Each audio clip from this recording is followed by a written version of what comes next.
Aurelion's soul is a space lizard who wants to farm and scale. Your job? Well, don't let him do that. Dodge his poke, punish his weak early game, and shut him down before he turns into a late game monster. So let's get into it. Aurelion Soul's point of view. His early game is all about surviving and farming safely while poking you down with his Q and collect stardust with his passive. He wants to scale into mid-late game where his insane wave clear and ult can take over fights. His win conditions include, first of all, surviving the early game without dying so he can reach his absurd late game scaling, using his W to reposition in fights and control space with his R. And lastly, shoving waves with his WQ combo to get priority and roam. In case you don't know what this champion does, let me explain it to you in few seconds. Passive. Aurelion Soul collects stardust from his abilities to make them stronger over time. He can do that by hitting enemies including minions. His Q is basically a beam that keeps firing and gets stronger the longer it hits. W lets him fly over walls and makes his Q reach further, helping him move or chase you down. Meanwhile, his Q has no cooldown, so he can cast it forever. His E is a small black hole that pulls enemies in, deals damage, and can execute low HP targets. His ultimate drops a big star that stuns enemies. If he collects enough stardust, it becomes a huge explosion that knocks enemies up and deals a lot of damage. Aurelion Soul is going to be a peaceful champion that farms waves at all levels until he gets his R. So here is how he plays by levels. Level 1 to 3, he focuses on farming with Q and his E. He will poke when possible, but avoids trading too much since he's not a strong champion early on. From level 3 to 6, if he lands a full Q channel, he will deal massive damage. He'll look to make you waste your R and then hit you with his own ultimate to secure a kill. His roams are a bit scary, so he'll start shoving waves harder and looking for roam opportunities with his W. For Ekko's game plan,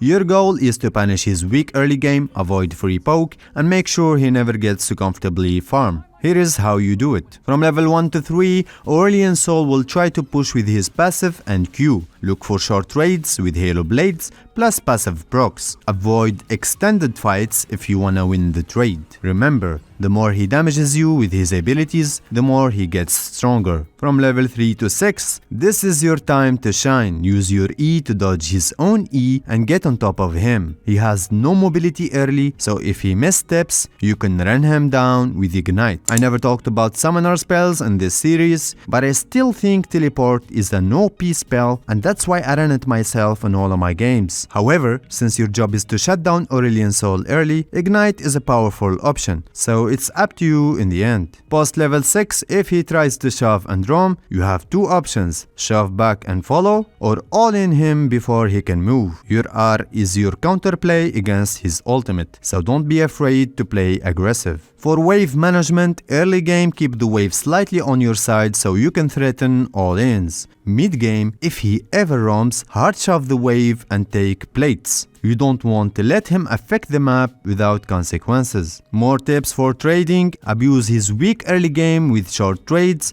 and all-ins at level 3 to 5. Aurelion Soul has a long cooldown on his W, so set up a re-engage when this ability is down. Keep in mind that his damage from Q is increased if he's using his W. How to play from behind. If somehow Aurelion Soul got a massive lead early on, your best chance to get back into the game is by roaming. Force your presence in lane by using W for the shield value and shove the wave to look for other opportunities. Trying to kill a fed A-Soul when you're behind is a big mistake. I went for a recall and A-Soul felt safe, then this happened. Now let's dive into the gameplay. For our game, their jungler is playing Twitch. We all know that rats love cheese, so keep in mind that whenever you're against a Twitch in the jungle, you don't want to push the 3 first waves, because he's most likely going to gank at level 2 to 3. We can always try to track his jungle path by dropping a valuable ward in his raptors. Here is the Twitch. Now when we get to the lane, we're going to focus on two main things. The first one is to try to get as many creeps as possible possible, and the second one is to let A soul push the wave into us. I stayed way too far behind and let the Aurelion soul do whatever he wants, but that's not going to last for so long.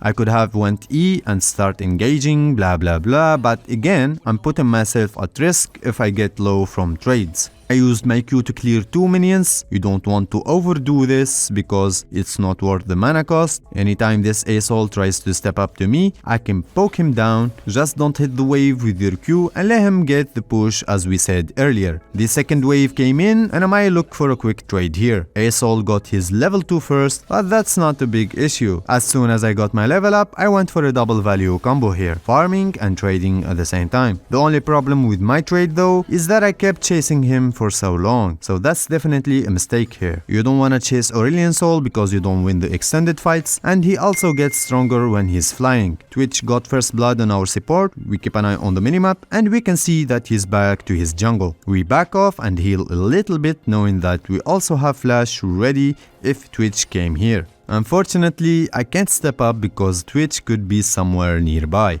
Here he is. I think at this rate, I'm gonna name this video Ekko vs Twitch matchup breakdown. I teleported to lane, we got Dark Seal refillable and a control ward for the Twitch.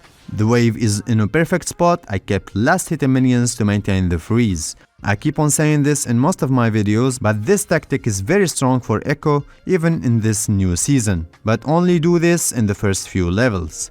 I can only cover one side with my control ward, so I chose to cover the left side.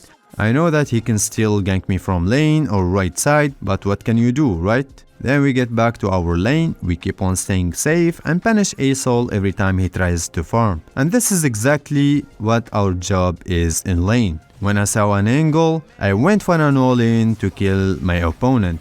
But he flashed my W and suddenly a level 3 rat appeared on my screen. I have a feeling that I could have killed him there because I had a big wave and he was literally trolling. Anyways, let's skip this boring part. Twitch kept camping me for 3 minutes straight until eventually killed me at the end. But at what cost? He's so behind and the game is over for him. I managed to pull off the easiest bait of my life. I went for a recall and A-Soul felt safe. Then this happened.